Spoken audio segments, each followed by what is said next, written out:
Hello అందరికి. ఈరోజు మా ఇంట్లో లంచ్ స్పెషల్ చూడండి. బయట అయితే ఫుల్ వర్షం పడుతుంది, అంటే లైక్ ముసురులాగా పడుతుంది కదా, చినుకులు చినుకులుగా.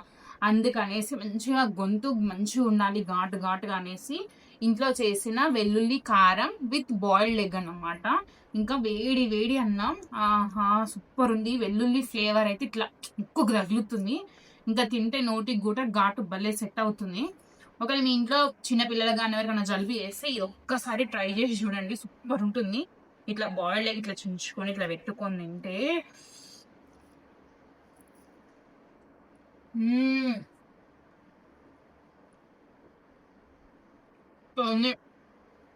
ఆ వెల్లుల్లి ఫ్లేవర్, ఆ జీలకర్ర ఫ్లేవర్ అక్కడక్కడ తగులుతుంటే అద్భుతంగా ఉంది. అసలు అద్దరిపోయింది. రెసిపీ మాత్రం పర్ఫెక్ట్ అనమాట. అసలుకి ఈ వర్షానికి ఈ రెసిపీ అయితే కరెక్ట్ సెట్ అవుతుంది. మీరు డెఫినెట్గా ఇంట్లో చేసుకోండి. ఇంతకు మీ లంచ్ అయిందా? ఇంతకు ఏం తిన్నారో కింద కామెంట్ సెక్షన్ లో కామెంట్ చేసేసండి. Thank you.